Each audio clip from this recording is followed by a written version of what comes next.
قربانی بھی کوئی معمولی عمل نہیں ہے۔ میرے آقا حضور سرکار مدینہ صلی اللہ علیہ وسلم نے فرمایا ایام نہر میں،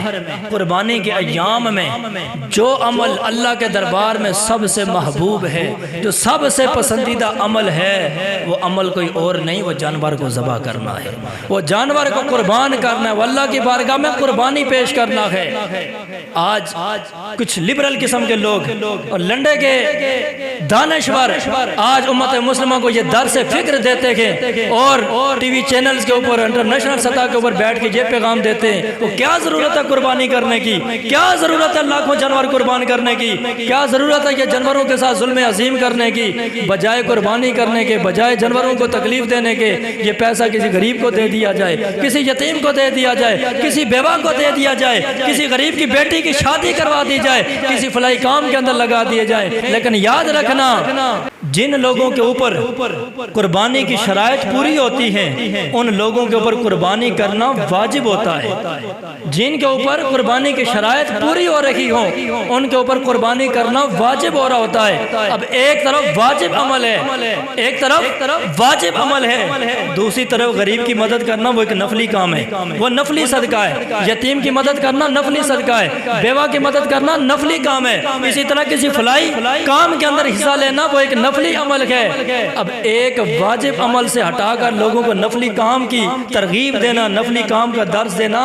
یہ کوئی امت مصطفیٰ کی ہمدردی نہیں ہے، یہ سراسر جہالت ہے، یہ سراسر جہالت ہے۔ میں ایک جملہ کہنا چاہتا ہوں، اگر تمہیں غریبوں کا اتنا ہی درد ہے، ہم نہیں کہتے کہ غریبوں کی مدد نہ کرو، غریبوں کی مدد کرنا بھی باعث ثواب ہے، یتیموں کی کفالت کرنا بھی باعث ثواب ہے، بیواؤں کی مدد کرنا بھی باعث ثواب ہے۔ نیکی کا کوئی بھی عمل ہو، رفع عامہ کا کوئی بھی کام ہو، کوئی بھی فلاحی منصوبہ ہو، اس کے اندر حصہ لینا باعث اجر و ثواب ہے۔ ہم نہیں کہتے کہ آپ ان کاموں کے اندر حصہ نہ لیں، لیکن یاد رکھیں یہ سارے عمل اپنی جگہ پہ جائز ہیں اور باعث ثواب ہیں، لیکن دوسری طرف قربانی واجب عمل ہے۔ اگر تمہیں اتنا ہی ہمدردی ہے غریبوں سے، یتیموں سے، بیواؤں سے، اگر تمہیں انسانیت کے ساتھ اتنی ہی ہمدردی ہے تو پھر یہ اعلان کیوں نہیں کرتے ہو کہ وی آئی پی کوٹھی لینے کے بجائے بہتر یہ ہے کسی غریب کی مدد کی جائے، وی آئی پی لاکھوں روپے کا موبائل لینے کے بجائے بہتر یہ ہے کسی غریب کی مدد کر دی جائے، وی آئی پی سوٹ پہننے سے پہلے، برانڈڈ سوٹ خریدنے سے پہلے بہتر یہ ہے کسی غریب یا بیوہ کی مدد کی جائے۔ لیکن ہم وہاں تقابل نہیں کرتے ہیں، حالانکہ تقابل اگر ہو دین کا تو پھر تقابل دنیا کے ساتھ ہونا چاہیے۔ ہم دنیا اور دین کا تقابل کریں، ہم کہیں دنیا داری کے اوپر پیسہ صرف نہ کرو، اپنے بیٹے کی شادی پہ لاکھوں روپیہ نہ لگاؤ، بلکہ وہی پیسہ بچا کے کسی غریب کی بیٹی کی شادی کر دو تاکہ تمہارا کام بھی ہو جائے، غریب کی بیٹی کا کام بھی ہو جائے، تمہیں اجر و ثواب بھی مل جائے۔ اگر تقابل کرنا ہے تو پھر دین اور دنیا کا کرو، پھر دنیاوی اخراجات جو ہیں جس طرح ہمارے وی آئی پی پروٹوکول ملتا ہے ہمارے حکمرانوں کو، ہمارے لیڈروں کو، لاکھوں کروڑوں روپے ایک دن کا خرچہ ہے، وہاں پہ بھی تو یہ درس دیا جا سکتا ہے کہ آپ لاکھوں روپے کروڑوں روپے کا یہ وی آئی پی پروٹوکول چھوڑیں اور یہ سارا کا سارا غریبوں کے اوپر لگائیں، یتیموں کے اوپر لگائیں، بیواؤں کے اوپر لگائیں، یہی پیسہ جمع کر کے فلسطین کے مسلمانوں کے اوپر لگائیں،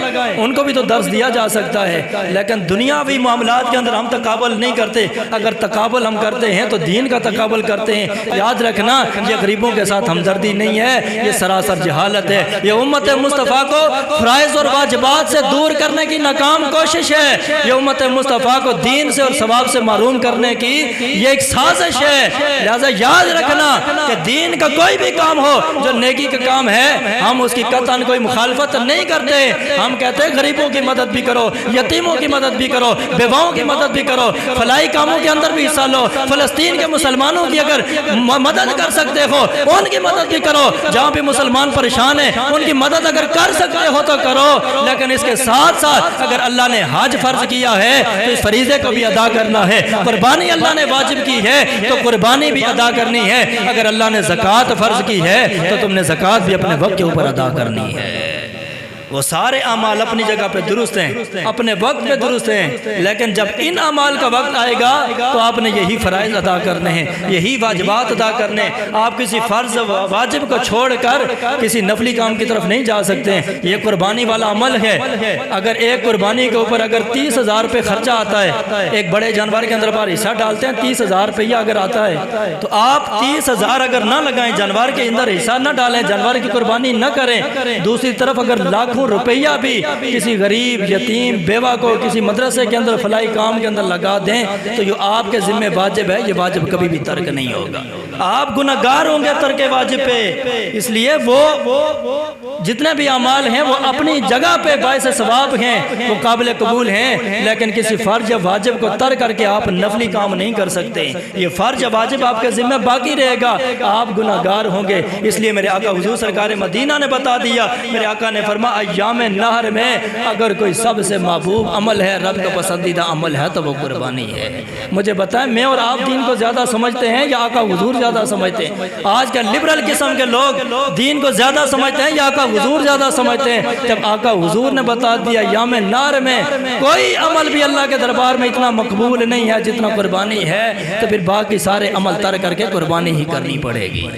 قربانی ہی کرنی پڑے گی۔ میرے آقا حضور سرکار مدینہ فرماتے جب بندہ قربانی کرتا ہے، قربانی کے جانور کے خون کا قطرہ بعد میں گرتا ہے، اللہ کے دربار میں پہلے قبول ہو جاتا ہے۔ اور پھر میرے آقا حضور فرماتے ہیں جس جانور کو آپ اللہ کی رضا کے لیے، اللہ کے قرب کے لیے آپ قربانی کی نیت کے ساتھ قربان کرتے ہیں، فرمایا یہ صرف دنیا تک نہیں بلکہ قیامت کا دن آئے گا، یہ جانور اپنے کھروں اور بالوں سمیت قیامت کے میدان میں آ جائے گا، قیامت کے میدان میں آ جائے گا۔ اور آقا حضور سرکار مدینہ صلی اللہ علیہ وسلم کی ایک اور حدیث مبارکہ ہے، میرے آقا حضور سرکار مدینہ صلی اللہ علیہ وسلم نے فرمایا اذنوا دہایاکم فانھا علی الصراط مطایاکم۔ میرے آقا حضور سرکار مدینہ نے فرمایا خوبصورت تگڑا قسم کا جانور قربان کیا کرو، کیونکہ قیامت کے میدان میں جب پل صراط سے پار ہونے کی بات آئے گی، وہ پل صراط جو بال سے زیادہ باریک ہے، تلوار سے زیادہ تیز ہے، وہاں سے اگر قدم لڑ کھڑا گئے تو سیدھا بندہ دوزخ کے اندر چلا جائے گا۔ میرے آقا فرماتے ہیں دنیا کے اندر اللہ نے اگر توفیق دی ہے، استطاعت دی ہے، خوب موٹا تازہ خوبصورت قسم کا جانور قربان کرو، اس لیے کہ جتنا خوبصورت، جتنا طاقتور، جتنا موٹا تازہ جانور قربان کرو گے، کل جب پل صراط پہ پہنچو گے یہی قربانی کا جانور تمہارے لیے پل صراط پہ سواری بن جائے گی، اسی کے اوپر سوار ہو کر تم پل صراط کو پار کر کے سیدھا جنت کے اندر چلے جاؤ گے۔ تو یہ کوئی معمولی بات نہیں ہے۔ اس لیے میرے آقا حضور کے غلاموں اگر چاہتے ہو کہ پل صراط پر ہمارے لیے آسانی ہو، قربانی اگر کرنی ہے تو پھر قربانی کے جانور کو دیکھا کرو۔ قربانی کا جانور قیمتی ہونا چاہیے، خوبصورت ہونا چاہیے، بے عیب ہونا چاہیے، اور قربانی کا جانور عمر کے اندر پورا ہونا چاہیے۔ صرف فارمیلٹی نہیں پوری کرنی ہے، ٹوٹل پورا نہیں کرنا ہے، بس جیسا بھی ہو چل جائے گا، ہے تو جانور نہیں۔ یہ ساری چیزیں یہ تو بنیادی حیثیت رکھتی ہیں قربانی کے اندر، یہ ساری چیزوں کا پورا ہونا ضروری ہے۔ یہ ساری چیزیں پوری ہوں گی تو آپ کی قربانی قابل قبول ہوگی۔ تو ساری چیزوں کو مد نظر رکھنا ہے، جتنا خوبصورت جانور ہوگا، تگڑا ہوگا، پل صراط پہ تمہارے لیے پار ہونا اتنا ہی آسان ہو جائے گا۔ اور ایک دوسری روایت کے اندر میرے آقا حضور فرماتے ہیں اس قربانی کے جانور کے جسم پہ جتنے بال ہوں گے نا، اللہ ہر بال کے بدلے میں تمہیں نیکی عطا فرمائے گا، ہر بال کے بدلے میں نیکی عطا فرمائے۔ اب کوئی گن سکتا ہے ایک بکرے کو لے لیں، اس کے جسم کے اوپر کتنے بال ہیں؟ کوئی گن سکتا ہے؟ ہزاروں کی تعداد میں، لاکھوں کی تعداد میں، کروڑوں کی تعداد میں، کوئی گنتی نہیں کر سکتا۔ لیکن میرے آقا فرماتے ہیں ہر بال کے بدلے میں اللہ تمہیں نیکی عطا فرمائے۔ تو اس لیے یہ کوئی معمولی عمل نہیں ہے، بہت عظمت والا عمل ہے۔ اللہ نے جن جن کو توفیق دی ہے، استطاعت دی ہے، کوشش کریں کہ اس عمل کو ترک نہ کریں، کوتاہی نہ کریں، بلکہ قربانی کریں۔ اور صرف بوجھ سمجھ کے نہیں، صرف ایک فریضے کو ادا کرنا نہیں، بلکہ خوش دلی کے ساتھ میرے آقا حضور نے فرمایا فطیبوا بہا نفسا، خوش دلی سے قربانی کیا کرو۔ اور ویسے بھی عبادت کوئی بھی ہو، چاہے نماز ہو، روزہ ہو، حج ہو، زکوٰۃ ہو، قربانی ہو، صدقات و خیرات ہو، کوئی بھی عبادت ہو، عبادت کو بوجھ نہیں سمجھنا چاہیے، بلکہ عبادت کو خوش دلی سے کرنا چاہیے، کیونکہ اعمال کا دار و مدار نیت کے اوپر ہوتا ہے۔ بندے کی جتنی نیت خالص ہوتی ہے نا، جتنی بندے کی نیت صاف ہوگی، اتنا ہی اللہ رب العالمین اس کو اجر و ثواب بھی عطا فرمائے گا۔ اس لیے اس کو بوجھ نہ سمجھا کریں۔ اگر زکوٰۃ دینی ہے تو بوجھ نہ سمجھیں،